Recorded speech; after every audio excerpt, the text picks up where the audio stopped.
In the early autumn of 1914, the world was barely 11 years removed from the Wright brothers' miraculous first flight at Kitty Hawk. The airplane, that fragile contraption of canvas, wood and wire, was still viewed by most military commanders as little more than a curious novelty, perhaps useful for reconnaissance but hardly a weapon of war. Yet on the morning of October 5, 1914, two French aviators would forever change the nature of warfare, introducing humanity to a terrifying new dimension of combat. The sky itself would become a battlefield.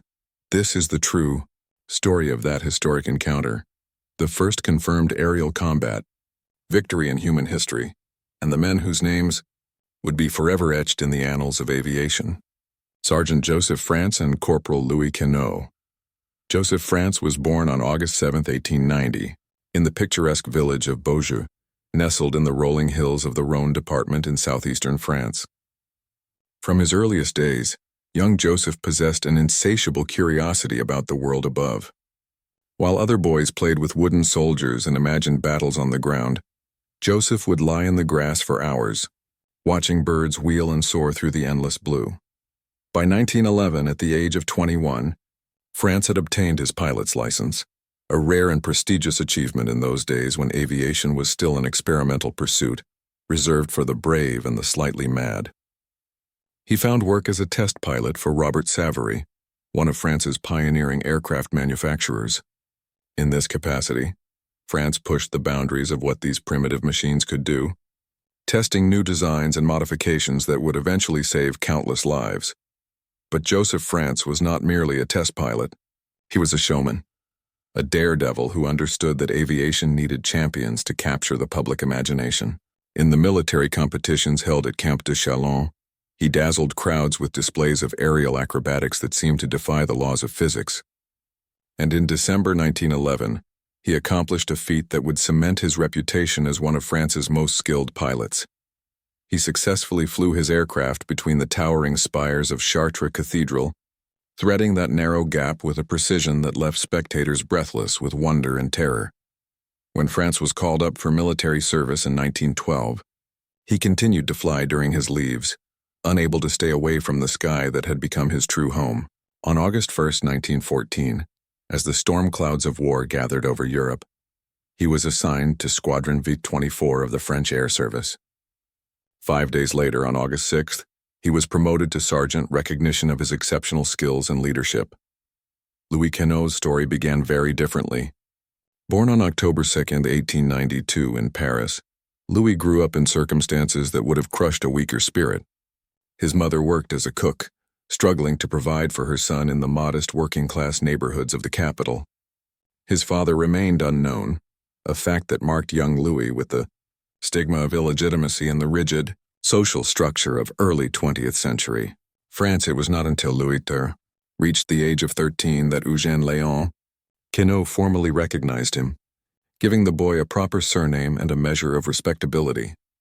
But the years of hardship had already shaped Louis into something rare, a young man of remarkable resilience, practical intelligence, and unwavering calm under pressure. When the war erupted, Louis was assigned to the French Air Service as an aviation mechanic. In those days, mechanics were not simply ground crew who serviced aircraft between flights. They often flew as observers, gunners, and bombardiers, their intimate knowledge of the aircraft's mechanical systems making them invaluable in the air.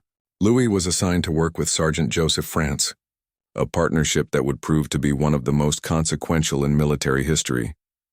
The two men, the dashing pilot and the steady mechanic, formed an unlikely but effective team. France provided the flying skill and tactical instinct. Queneau brought technical knowledge and an almost preternatural ability to remain calm in crisis situations. Together, they had already flown 11 combat missions, engaging enemy aircraft with nothing more than service revolvers. Each time they had been frustrated by the inadequacy of their weapons, watching enemy planes escape as their pistol shots went wide or failed to penetrate vital components. But their 12th flight together would be different. As September 1914 gave way to October, the Western Front was rapidly solidifying into the network of trenches that would define the war. Aircraft were being used primarily for reconnaissance, with pilots from both sides observing enemy movements and reporting back to their commanders. When opposing aircraft met in the sky, encounters were often oddly chivalrous. Pilots would wave to one another, or at most take potshots with pistols or rifles, knowing full well that hitting anything from a moving, vibrating aircraft was nearly impossible. But some aviators and engineers were beginning to think differently about the airplane's potential role in warfare. If aircraft could be armed with proper weapons, machine guns, specifically, they could not only defend themselves but actively hunt enemy reconnaissance planes, denying the opponent valuable intelligence. Among those visionaries was Gabriel Voisin, one of France's pioneering aircraft designers and manufacturers. The Voisin 3 biplane was his latest creation, a pusher configuration aircraft with the propeller behind the crew, featuring a robust steel tube structure that gave it remarkable durability. Unlike tractor configuration planes with propellers in front, the pusher design offered a crucial advantage. The observer, seated in the forward cockpit, would have an unobstructed field of fire ahead of the aircraft. Gabriel Voisin was a friend of Captain André Faure, who commanded Squadron by 24. Through this connection, Voisin learned of France and Queneau's frustrations with their previous aerial encounters. Here was an opportunity to test a radical idea, mounting a genuine machine gun aboard an aircraft. The weapon chosen was the Hotchkiss M1914, a gas-operated air-cooled machine gun that had recently entered service with the French Army. It was a reliable weapon, though it had one significant drawback. It tended to jam if fired in long bursts, especially at high altitude where cold temperatures affected the mechanism. Voisin mounted the gun on a specially designed tripod in the forward cockpit of France and Queneau's Voisin III. This modification was strictly unofficial. The French military hierarchy had not approved the experiment. In fact, they knew nothing about it. If the mission went wrong, if civilians were killed, or if the unauthorized weapon caused an incident, France and Queneau would bear the responsibility alone. But both men were willing to take that risk. They had looked into the eyes of German observers as they passed within meters of each other in the sky, helpless to do more than exchange ineffectual pistol fire. They knew that the side which first mastered aerial combat would gain an enormous advantage in this new war. On the evening of October 4, 1914, France made his request official. He wanted to take the modified Voisin III on a bombing mission the following morning. Captain Faure, aware of the unauthorized machine gun but willing to look the other way, approved the mission. The target would be German positions near Fort de Brimont, east of Reims. They would carry 6 artillery shells, either 75mm or 90mm depending on which historical account one believes, modified with fins to make them fall more predictably. These crude bombs would be dropped by hand. As darkness fell over the airfield at Léry, France and Queneau made their final preparations. Neither man spoke of it, but both understood that tomorrow's flight might be different from all the others. Tomorrow they would have real teeth. The morning of Monday, October 5, 1914, broke clear and cool over the French countryside. At the Léry airfield, mechanics had been working since before dawn, preparing aircraft for the day's missions. The Voisin III assigned to France and Queneau sat on the grass, its canvas surfaces taut with morning dew. The Hotchkiss machine gun mounted prominently in the forward cockpit. France conducted his pre-flight inspection with meticulous care. The Voisin III was not a fast aircraft. It could barely reach 70 miles per hour, but it was sturdy and reliable. Its 80-horsepower Gnome rotary engine, while underpowered by later standards, was one of the most dependable aviation engines of the era. The propeller, mounted behind the crew in the pusher configuration, meant that if the machine gun jammed or malfunctioned, Queneau could work on it without the constant danger of being struck by propeller blades. Queneau loaded the 6 crude bombs into the forward cockpit, along with several magazines of ammunition for the Hotchkiss. Each magazine held 24 rounds, and he had packed enough for sustained engagement if the opportunity arose. He also loaded a backup weapon, his service revolver, though he harbored no illusions about its effectiveness. At approximately 8 a.m., France climbed into the rear cockpit and settled into the pilot seat. The controls of the Voisin III were simple by modern standards: a stick for pitch and roll, a rudder bar for yaw, and a throttle. There were no sophisticated instruments, just basic gauges for engine RPM and altitude. Navigation was done by map and compass and by the pilot's trained eye on the landscape below. "Ready?" Franz called forward to Queneau, who had settled behind the machine gun, his hands resting on the weapon's grips. "Ready," came the reply. Franz advanced the throttle and the Gnome engine roared to life. The Voisin third lurched forward, bouncing across the grass field as it gathered speed. At about 40 miles per hour, Franz eased back on the stick and the aircraft lifted into the morning sky. The climb to 2,000 meters, roughly 6,500 feet, took nearly 20 minutes. This was not a modern fighter that could slash through the sky in seconds. This was a lumbering biplane whose every meter of altitude had to be earned through patient coaxing of its underpowered engine. But at altitude, the view was magnificent. Below them, the patchwork quilt of French farmland spread out in shades of green and gold. In the distance, they could see the smoke of artillery fire marking the front lines. Franz turned the Voisin 3 eastward, toward Fort de Brimont and the German positions beyond. The fort itself was a massive concrete structure, part of the defensive ring that had once protected Reims. Now it was in German hands, and its heavy guns threatened French positions for miles around. As they approached the target area, the pair could see German soldiers moving on the ground below. Anti-aircraft fire was still relatively primitive in October 1914, mostly rifle fire from troops on the ground, but a lucky shot could bring down an aircraft just as easily as a purpose-built anti-aircraft gun. Franz threw the Voisin into a shallow dive, trading altitude for speed as they approached the target. "Now!" Franz shouted. Queneau began dropping the bombs one by one, pushing them over the side of the cockpit. The modified artillery shells tumbled through the air, their crude fins giving them some measure of guidance. From 2,000 meters, it was impossible to see exactly where they landed, but Franz and Queneau saw smoke and dust rising from the German positions. Whether they had hit anything significant was uncertain, but they had completed their primary mission.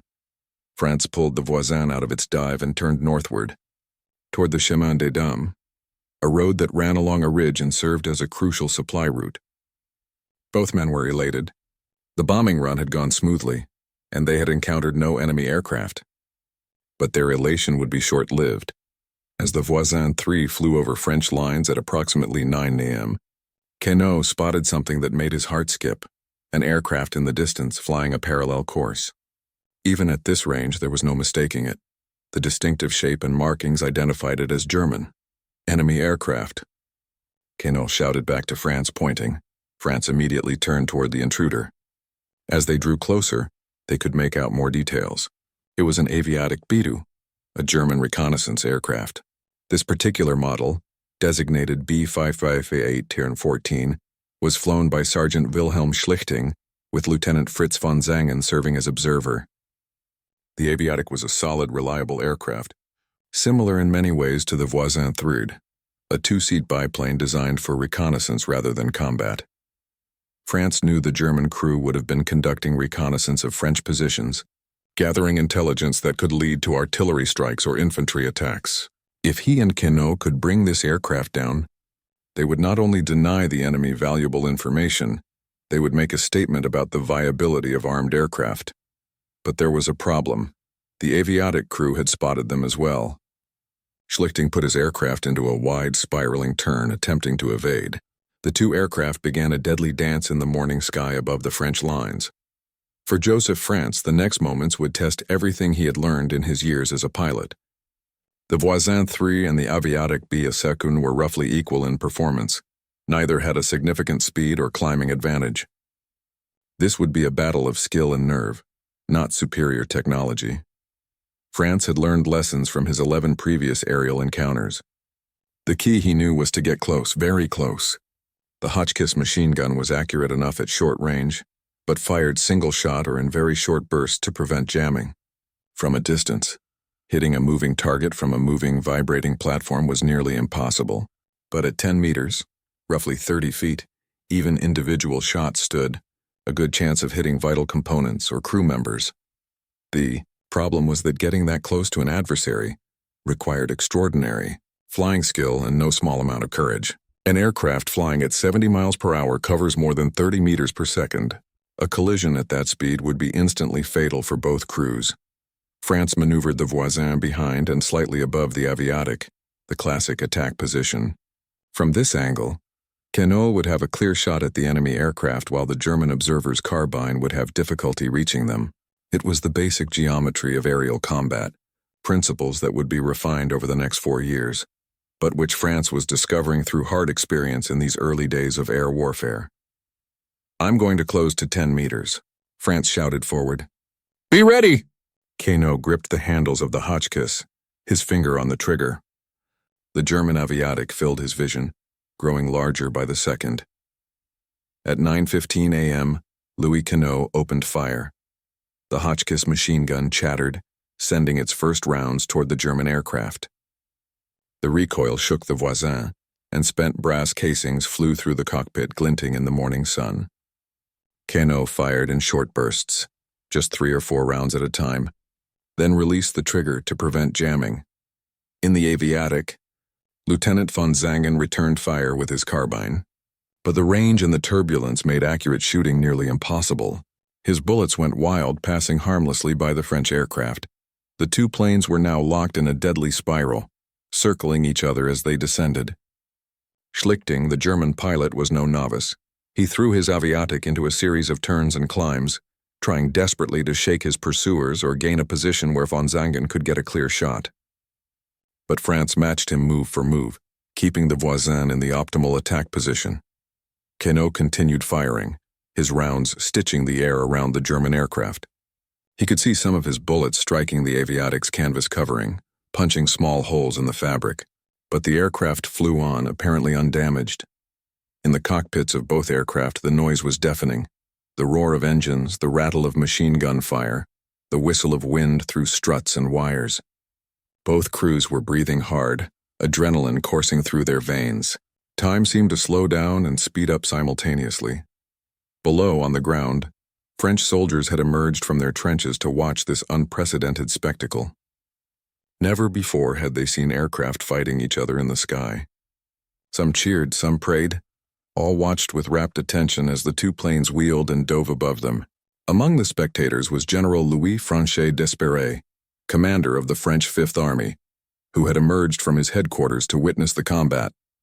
For 15 minutes, the engagement continued. Queneau had now fired nearly 50 rounds, emptying one magazine and loading another. And then disaster struck, but not for the French crew, 47 bullets. That was how many rounds Louis Queneau had fired when the Hotchkiss machine gun suddenly fell silent. Its mechanism jammed. Merde. Queneau swore, immediately beginning to work on the weapon. He had trained for this moment, had practiced clearing jams on the ground dozens of times. But clearing a jam while flying in an aircraft at 2,000 meters while being fired upon, with your hands numb from cold and vibration, that was something entirely different. His fingers worked the mechanism, trying to clear whatever obstruction had stopped the gun. The Aviatic was still ahead of them, still flying. Had their entire effort been for nothing? And then something extraordinary happened. Perhaps it was one of Queneau's bullets fired minutes earlier that had finally found a critical component. Perhaps it was damage to a fuel line, or a severed control cable, or a round that had struck the engine. Perhaps it was simply the stress of violent maneuvering on an airframe never designed for combat. Whatever the cause, the German Aviatic suddenly nosed up sharply, as if trying to climb. Then its left wing dropped and the aircraft rolled onto its side. Smoke began pouring from the engine compartment. "It's going down," France shouted. The Aviatic fell into a steep dive, flames now clearly visible. Schlichting, the pilot, was fighting desperately with the controls, trying to recover from the dive, but the aircraft would not respond. Perhaps the control surfaces had been damaged, or perhaps the fire had reached the cockpit, incapacitating the crew. The stricken aircraft fell like a stone, trailing smoke and flame. It struck the earth near the village of Jonchery-sur-Vesle in the Marne department, exploding on impact. The sound of the crash echoed across the battlefield. On the ground, the French soldiers erupted in cheers. They had just witnessed history, the first aerial combat victory. In the sky above, France and Queneau sat in stunned silence for a moment, scarcely able to believe what had just happened. Then France let out a whoop of triumph and turned the Voisin toward home. When France brought the Voisin III down safely at Léry Airfield, they were met by a crowd of fellow aviators and ground crew all wanting to hear about the combat. Word had already spread. Telephone calls from the front had reported the engagement and its outcome. The French High Command wanted details immediately, but first there was a more solemn duty to perform. General Franchet d'Espèrey, who had witnessed the crash, ordered that the bodies of Sergeant Schlichting and Lieutenant von Zangen be recovered and given a proper military burial. This was still early in the war, when some vestiges of chivalry remained. These German aviators had been brave men doing their duty. They deserved to be honored, even by their enemies. The wreckage of the Aviatik was examined by French engineers, who found evidence of multiple bullet strikes. Queneau's 47 rounds had done their work, though exactly which shot had caused the critical damage would never be known. For their achievement, Louis Queneau was awarded the Médaille Militaire, France's highest decoration for enlisted men. Joseph France, who already held the Médaille Militaire from previous service, was made a Chevalier of the Légion d'honneur, one of France's most prestigious awards. But more significant than the medals was the impact of this engagement on military thinking.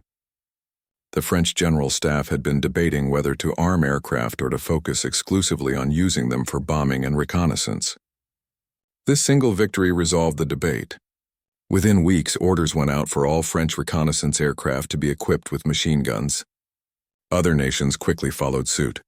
The encounter between France and Queneau and their voisin the Third and the German crew of the Aviatik B-2 marked a watershed moment in military history. Before October 5, 1914, aircraft had been auxiliary tools of war, useful for reconnaissance, occasionally for dropping primitive bombs, but not weapons in their own right.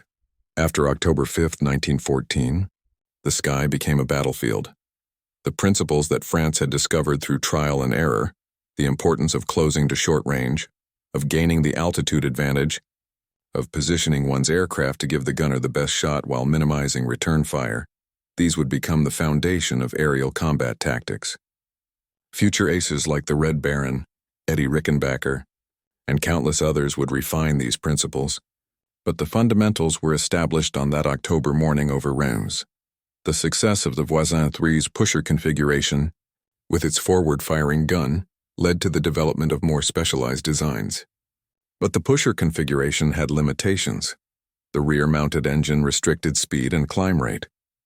The real breakthrough would come in 1915 with the development of interrupter gear, which allowed machine guns to fire through the arc of a spinning propeller without shooting it off. This technology would give rise to the true fighter aircraft, purpose-built killing machines like the Fokker Eindecker, the Nieuport 17, the Spad 13, and the Sopwith Camel. It's important to understand the context in which this first aerial victory occurred. On October 5, 1914, the First World War was barely 2 months old, but it had already shattered the illusions of those who thought it would be a short, glorious affair. The German advance through Belgium and into France had been halted at the First Battle of the Marne in early September, and now both sides were digging in for what would become 4 years of trench warfare. The introduction of effective aerial combat would profoundly influence how that war was fought. Aircraft became the eyes of the armies, spotting for artillery, photographing enemy positions, and tracking troop movements. But now, those eyes could be blinded. If you could shoot down enemy reconnaissance aircraft, you could deny them intelligence while gathering your own. This led to an evolutionary arms race in the sky. As one side developed better fighters, the other responded with improvements of their own. Aircraft became faster, more maneuverable, more heavily armed. Specialized roles emerged. Fighters to shoot down enemy aircraft, bombers to strike ground targets, reconnaissance planes optimized for observation and photography. By 1918, the final year of the war, aircraft were being produced by the thousands, and aerial combat had become a crucial component of military strategy. The primitive biplanes of 1914, barely capable of 70 miles per hour, had given way to fighters that could reach 130 miles per hour or more, armed with twin synchronized machine guns and capable of deadly acrobatic maneuvers. Joseph France and Louis Queneau both survived the First World War, no small achievement for aviators, whose life expectancy in combat was measured in weeks. France continued to fly combat missions throughout the war, though he never achieved the fame of aces like Georges Guynemer or René Fonck, who racked up dozens of victories. but his place in history was secure as the pilot of that first successful aerial combat. After the war, France remained involved in aviation. He became president of l'Aviation, the Old Stagers, an association of pioneer French aviators. He lived a long life, not passing away until 1979 in Paris, just a few months before his 89th birthday. In his later years, he gave interviews about that historic October morning, including a notable filmed interview in November 1965, where he described the combat in vivid detail. Louis Quinault's post-war life is less well documented, though records show he also survived both world wars, an extraordinary achievement given his service in arguably the most dangerous branch of the military in the first conflict. The man born into poverty and illegitimacy had become a national hero and a footnote in military history. Both men lived to see aviation transform from a daring experiment into an everyday occurrence. They saw the development of commercial air travel, jet aircraft, and eventually men walking on the moon. The flimsy biplanes they had flown over France in 1914 must have seemed impossibly primitive compared to the jets and rockets of the 1960s and 70s. For many years, the specific details of the October 5, 1914, engagement were known mainly to military historians and aviation enthusiasts. The major newspapers of the day had reported it, Le Figaro on October 8 and Le Temps on October 9, 1914, but with some inaccuracies in their accounts. The press initially downplayed Quinault's role, partly because his German-sounding surname was deemed inappropriate for a national hero at a time of intense anti-German sentiment. But as the century progressed and the First World War receded into history, efforts were made to properly commemorate this pivotal moment. In 2014, on the centenary of the first aerial combat victory, a major ceremony was held in Jonchery-sur-Vesle, the village near where the German Aviatik had crashed. A commemorative plaque was unveiled in the presence of descendants of Joseph France, honoring both the French and German crews involved in that historic encounter. The same day, the Air and Space Museum at Le Bourget, just outside Paris, inaugurated a special exhibition dedicated to the aviators of the Great War. The exhibition included artifacts, photographs, and detailed accounts of aerial combat's development from that first tentative engagement in October 1914 to the sophisticated fighter tactics of 1918. These commemorations serve an important purpose. They remind us that even in war, there can be moments of extraordinary courage and achievement. The men who climbed into those fragile aircraft knew the dangers they faced. They knew that a stray bullet, an engine failure, or a simple mistake could send them plummeting to their deaths. Yet they flew anyway, pushing the boundaries of what was possible, forever changing how wars would be fought. The Voisin III that France flew that day was, by modern standards, an incredibly primitive aircraft. Its maximum speed of about 105 kilometers per hour, 65 mph, is slower than most modern cars on a highway. Its ceiling of about 3,500 meters, 11,500 feet, is lower than many commercial drones can reach today. Its armament, a single machine gun that frequently jammed, would be laughable compared to modern fighter aircraft carrying missiles, cannons, and sophisticated targeting systems. Yet the Voisin III represented the cutting edge of aviation technology in its day. Its steel tube structure was advanced for the time, providing strength without excessive weight. The pusher configuration, while limiting speed, solved the crucial problem of how to mount a forward-firing gun without shooting off your own propeller. And its stability, often seen as a disadvantage in later fighters, made it an excellent gun platform for its observer. The lessons learned from that first combat led directly to rapid improvements in aircraft design. Engineers realized that specialized combat aircraft needed to be faster and more maneuverable than reconnaissance planes. This led to the development of rotary engines that produced more power for less weight, more sophisticated control surfaces for better handling, and eventually the synchronization gear that revolutionized fighter design. The Hotchkiss M1914 machine gun used by Quinault also underwent improvements. Its jamming problem, caused partly by the cold, thin air at altitude and partly by the vibration of the aircraft, led to modifications in the weapon's mechanism and the development of better lubricants that functioned reliably in extreme conditions. It would be wrong to end this narrative without acknowledging the human cost of aerial warfare's birth. While France and Queneau became heroes, Wilhelm Schlichting and Fritz von Sangen became statistics, casualties in a war that would ultimately claim millions of lives. We know little about Schlichting and von Sangen as individuals. Were they married? Did they have children who grew up without fathers? What were their dreams, their hopes for the future? The historical record is largely silent on these questions. They were German soldiers doing their duty, and they paid the ultimate price. Their deaths on October 5, 1914 were just the beginning. Over the next 4 years, thousands of aviators from all nations would die in aerial combat, crashes, training accidents, and from wounds received in action. The life expectancy of a fighter pilot on the Western Front was often measured in weeks. Some of the war's greatest aces, men like Max Immelmann, Oswald Bölke, and Georges Guinemer, would not survive to see the war's end. The development of aerial combat also meant that warfare was no longer confined to battlefields where armies met.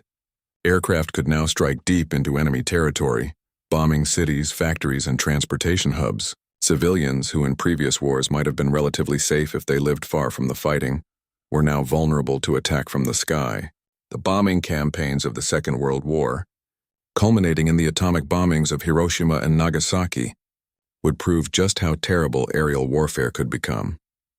On the morning of October 5, 1914, Joseph France and Louis Queneau had no way of knowing the significance of what they were about to accomplish. They were simply two French airmen, doing their duty, trying to defend their country against invasion. The Hotchkiss machine gun mounted in their Voisin 3 was an experiment. They had no guarantee it would even work. But in those 15 minutes of combat over the French countryside, they opened a new chapter in military history. The sky, which had been humanity's dream and aspiration for millennia, became a place of conflict. The same technology that had enabled humans to fulfill the ancient dream of flight would now be turned to the ancient practice of warfare. In the century plus since that October morning, aerial combat has evolved in ways that France and Queneau could never have imagined. Modern fighter jets like the F-22 Raptor or the F-35 Lightning II can fly at twice the speed of sound, can engage enemies from dozens of miles away with radar-guided missiles, and can process information through computers more powerful than anything that existed in 1914. Unmanned drones can loiter over battlefields for hours, striking targets with precision weapons guided by GPS and laser designators. The aerial battlefield has even extended into space, with satellites providing communications, navigation, and surveillance capabilities that are crucial to modern military operations. Yet the basic principles remain the same. Gain altitude, control the airspace, deny your enemy the ability to see and act while preserving your own freedom of movement. These principles, discovered and proven by France and Queneau on October 5, 1914, still guide aerial combat doctrine today. As we look back on that historic encounter, we should remember it not just as a military milestone, but as a human story. It's a story of courage, of men who climbed into fragile machines and risked their lives in the service of their countries.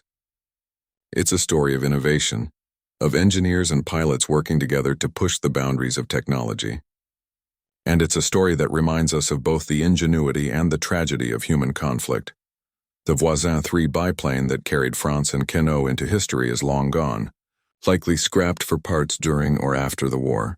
But its legacy lives on every time a fighter aircraft takes to the sky, every time a pilot engages in aerial combat, every time military planners consider the role of air power in modern warfare.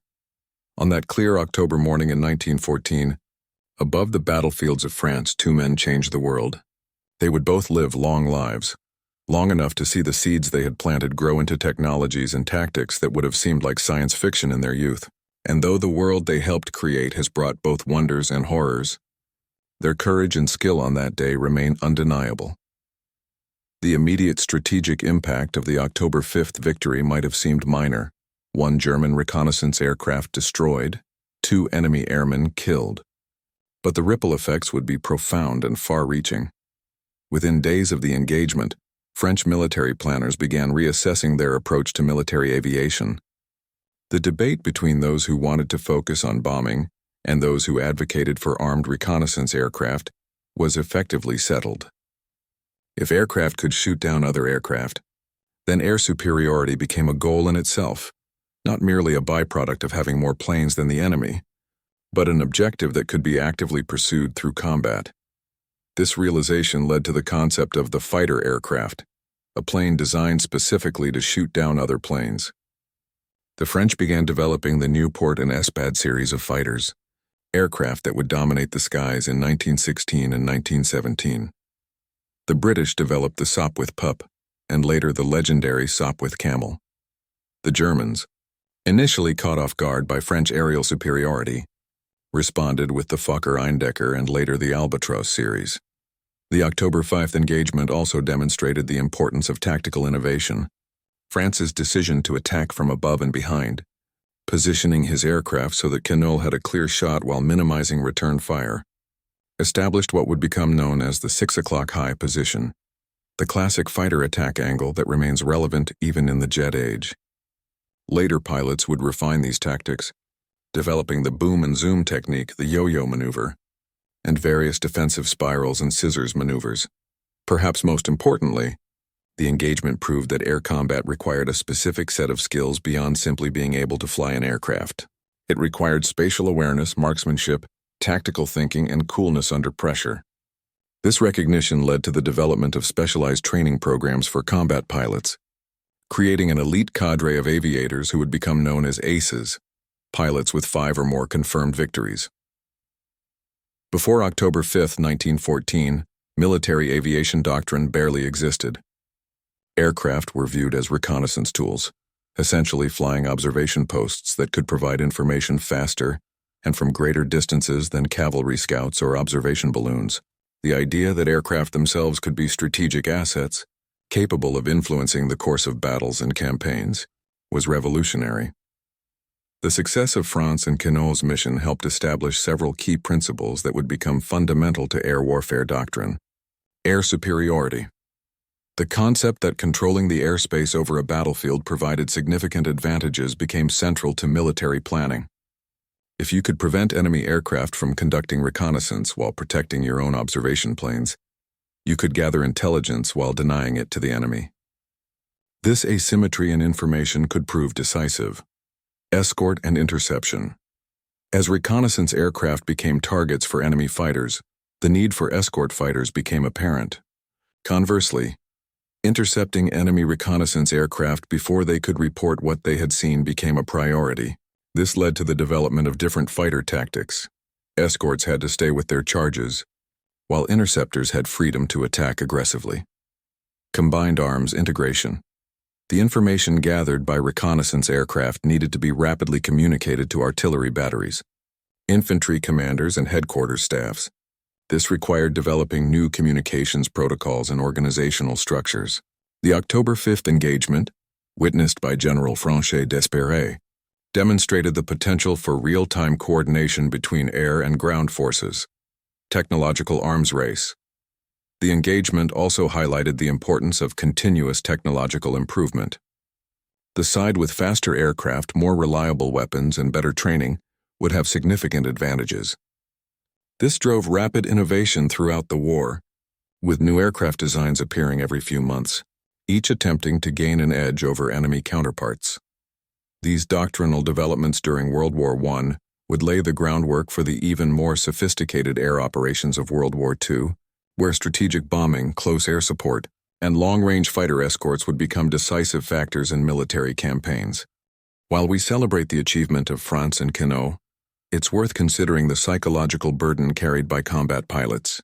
These men faced unique stresses that ground soldiers, terrible as their experiences were, did not encounter. A soldier in the trenches was surrounded by his comrades. When shells fell or machine guns rattled, he shared the danger with hundreds or thousands of others. There was a grim camaraderie and shared suffering. But a pilot in aerial combat was essentially alone. Yes, he might have an observer or gunner with him, but the responsibility for survival rested primarily on his skill and decisions. A mistake meant death, not just for yourself but for your crewmate as well. Moreover, aerial combat in World War I was intensely personal in a way that other forms of combat were not. Artillery officers never saw the soldiers their shells killed.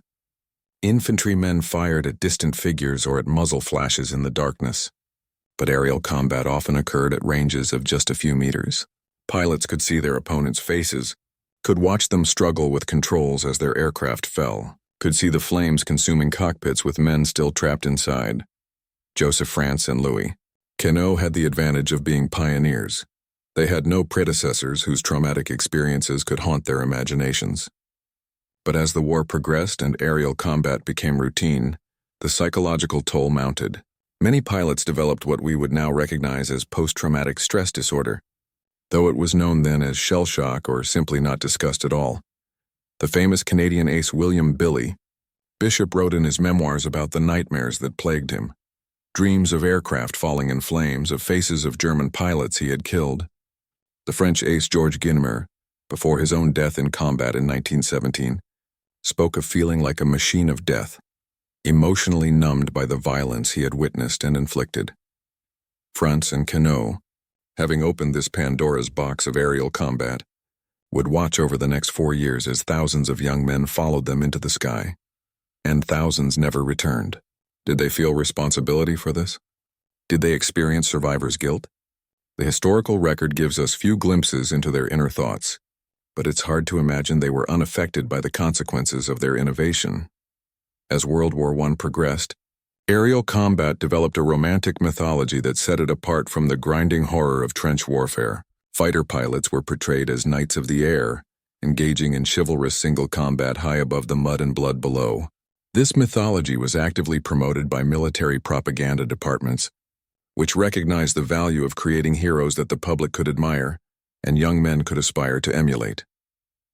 The reality was more complex. Yes, there were instances of chivalry, enemy pilots dropping messages about killed or captured comrades, or refusing to fire on damaged aircraft struggling to return home. The German ace Oswald Bielke once broke off an attack when he saw that his opponent's guns had jammed, considering it unsportsmanlike to shoot down a helpless enemy. But there was also ruthlessness and cold calculation.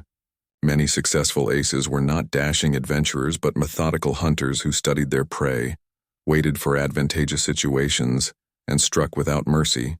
The famous Red Baron, Manfred von Richthofen, was known for his systematic approach to aerial combat, treating it as a science rather than a sport. The October 5, 1914, engagement contributed to this mythology in interesting ways. Contemporary accounts emphasize the drama of the combat, the wheeling aircraft, the rattle of machine gun fire, the spectacular crash witnessed by soldiers on the ground. It had all the elements of a great story: brave heroes, technological innovation, dramatic action, and ultimate victory. But the mythology obscured some harder truths. France and Queneau succeeded partly because they had a better weapon than their opponents. They had the advantage of surprise. The German crew likely didn't expect to encounter an aircraft armed with a machine gun. And they succeeded partly through luck if the Hotchkiss hadn't jammed when it did. If one of Queneau's bullets had struck a slightly different location, the outcome might have been very different. This mythology of aerial combat would persist long after World War I ended. It influenced how nations prepared for World War II, sometimes with tragic results. The faith in individual pilot skill and courage led some air forces to neglect the importance of tactics, training, and technological superiority. The belief in clean aerial combat, conducted far from civilian populations, was shattered by the strategic bombing campaigns that devastated cities from London to Dresden to Tokyo. More than a century has passed since that October morning in 1914. Yet the lessons of that first aerial combat victory remain relevant to modern military operations. Innovation matters.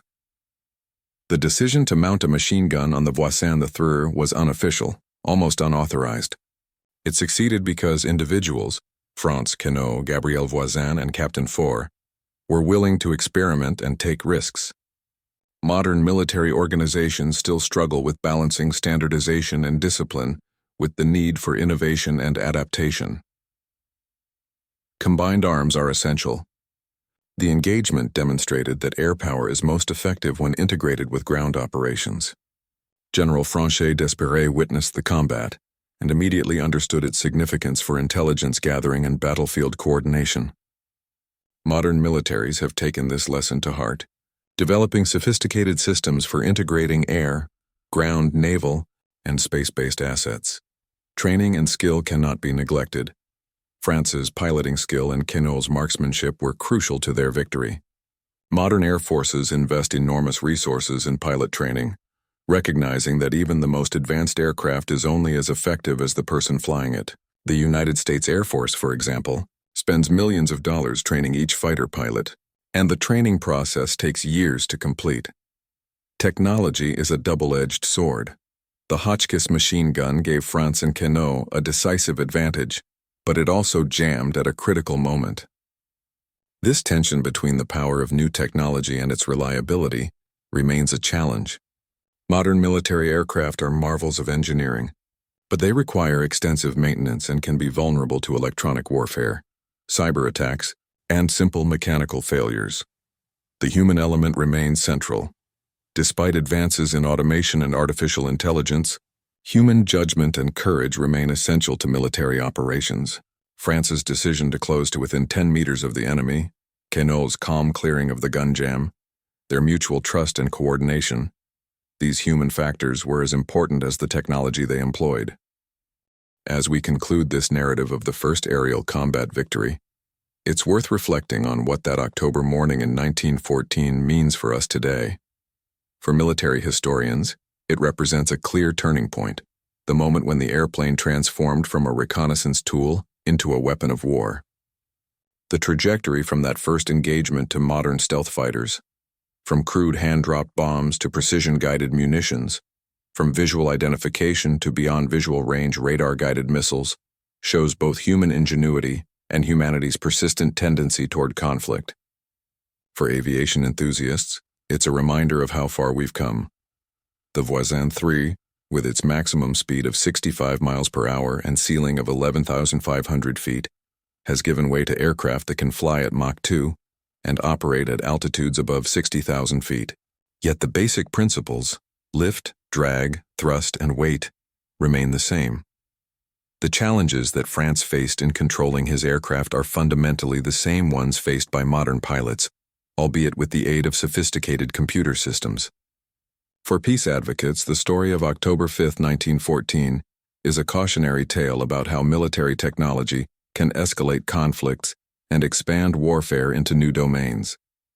The deaths of Schlichting and von Zangen were just the beginning of a century of aerial warfare that has claimed hundreds of thousands of military and civilian lives. The dream of flight, which began with the Wright brothers just 11 years before this first combat, was quickly militarized, a pattern we see today with concerns about artificial intelligence, autonomous weapons, and cyber warfare. For the citizens of France, and particularly for the residents of Jonchery-sur-Vesle, where the German Aviatik crashed, the October 5th engagement is a part of their local history, a reminder of the terrible war that scarred their landscape and took so many lives. The commemorative plaque unveiled in 2014 honors not just the French victors but also the German crew who died, a recognition that all who died in that war were victims of forces larger than themselves. And for Joseph France and Louis Queneau, themselves, had they lived to see the centenary of their achievement, what would they have thought? Would they be proud of what they accomplished, or troubled by how their innovation contributed to a century of aerial warfare? We cannot know, but we can imagine France in his old age, looking up at a modern jet fighter streaking across the sky, leaving contrails in its wake, and remembering that morning when he and Louis climbed into their fragile Voisin 3, not knowing they were about to make history. The machine gun mounted on that aircraft, the tactics France employed, the courage both men displayed, these changed warfare forever. For better or worse, the sky became a battlefield on October 5, 1914, and it has remained one ever since. As we remember this first aerial combat victory, let us honor the courage of those who fought, mourn those who died, and hope that future generations will find better ways to resolve their conflicts than through combat in the sky or anywhere else.